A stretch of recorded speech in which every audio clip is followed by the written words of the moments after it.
In this video, I'm going to show you how to make this fondant glitter name banner. Hi, it's Karolyn. If you want to learn how to bake and decorate amazing cakes, then I would love for you to join me by hitting subscribe and the bell. If you want to skip the intro and get right into the video, there are chapters linked below. So today I'm showing you how to make a fondant name banner that has glitter on it. And what I like to do is measure my cake where I want the banner or the name to go. So my cake is already made, it's baked, filled, and iced, and it's in the refrigerator. I take a ruler, I see where I want it to go, I measure how wide and how tall it needs to be, and then I go to my computer and print out the name, the size that I want it to be. And make sure you spell it right, because I've spelled them wrong before. So make sure you print out the name that you want, and let's get started. I have a cutting board that has a piece of non-slip pad underneath so it doesn't slide around, an X-Acto knife and a wet paper towel that I can keep wiping the blade on, a Dresden tool, and a little bit of water. I rolled out this fondant pretty thin, and there is gum tex, Tylose powder, CMC powder. It's all the same thing. It's mixed into my fondant, and it helps the fondant set hard so it's much easier to cut. And by the way, my nails used to be red and they faded to this ugly orange color. So you're not allowed to make fun of my nails as I do this video. Anyway, I measured my cake, like I said in the beginning, and I printed out the name, the size I want it to be, placed the name on top of the fondant, and I'm going to lightly trace this onto the fondant. You don't want to press too hard because you don't want to poke any holes into the fondant. Make sure you get the inside of the letters as well. And you can see that the line's transferred, and I always want to cut the center of the letters first before I cut the rest of the letters out. Trust me, it's so much easier if you cut the center first. And then I'm going to take my tool and smooth out any jagged edges that naturally occur when you cut anything out of fondant. You won't see me do that every time, but I do.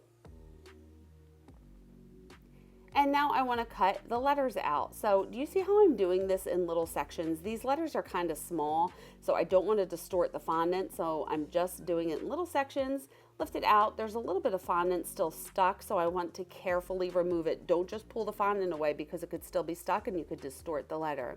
And then I want to use my tools, use my fingers to smooth my cuts like always. And I'm going to realign that back on top, and I'm going to do that for all of the letters. Same process, cutting them out, smoothing my cuts. And now I have this beautiful pink disco dust. I will find this and link it in the description below. And I'm getting a little bit of water. So I set this on a piece of paper, and I'm taking a paintbrush and just painting on top of the fondant. Make sure you don't get any water on the paper below. And then I'm going to sprinkle this dust all over the letters.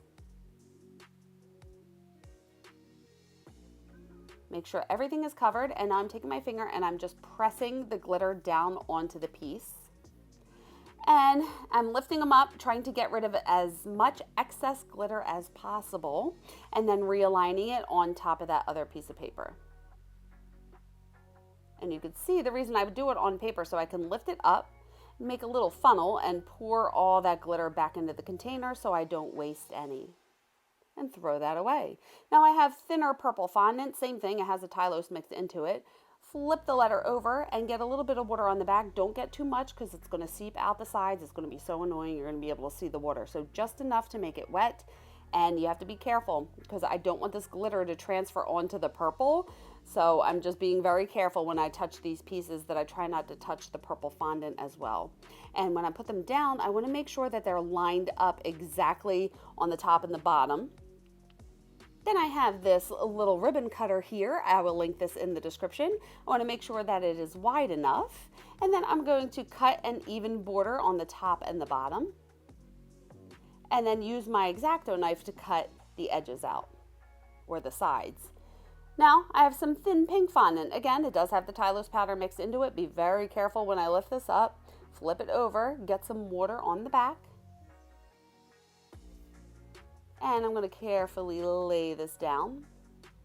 And I want to make sure this is straight. So I have a yardstick that I cut in half, and I'm just running the yardstick along the sides. That way I can make sure that it is straight. And then I am just cutting an even border around the entire thing.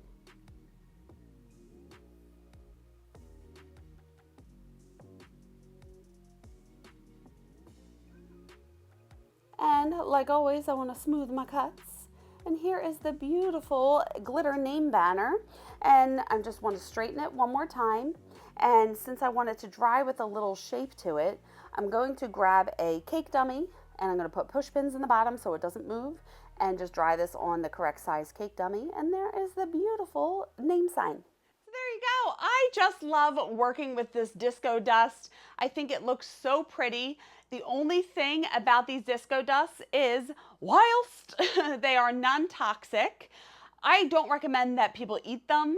So I always tell people when they pick up cakes that have glitter on them to remove those pieces before you cut and serve the cake. Now the name of the font that I used for this was like Kazuka Mincho Pro H or something like that. It was one of those weird fonts that just came with my computer. But I have a video showing you how to download different fonts, and I will link that in the description. And just remember, this glitter gets everywhere, so whenever I touch these pieces, I'm constantly washing my hands to rinse that extra glitter off to make sure that I don't transfer it onto other pieces of fondant. I usually make things like this about a day or so in advance. I just don't like to make them, so far in advance and let them sit for so long because then they're prone to cracking. So this went on a 7-inch cake and I dried it on an 8-inch cake dummy. I find that if you go an inch up or down on the dummy that you dry it on, it really doesn't make that big of a difference.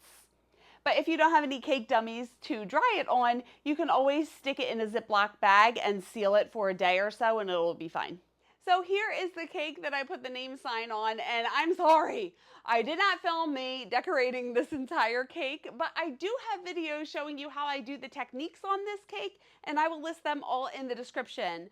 So how I work with edible images, how I make a number topper, how I use wires and add fondant decorations to them, and what was the other thing? Oh, and how I do the textured buttercream on the top and the bottom tier. So all that will be linked below. I know people hate when I post pictures, when I post pictures and I don't have videos to back up me doing the entire process. So I'm so sorry, but all those other videos will be linked in the description. So I think that's it. If you enjoyed this video and my other tutorials, I would love it if you would buy me a coffee. My link is pinned in the comments below. And you can keep in touch on socials. Check out my website. Everything is listed in the description. And if you want to stick around, you can watch this video next and hit subscribe and the bell if you haven't already. Thank you so much for watching. I love you guys. And remember, it's cake. Have fun. I will see you on the next one. Bye.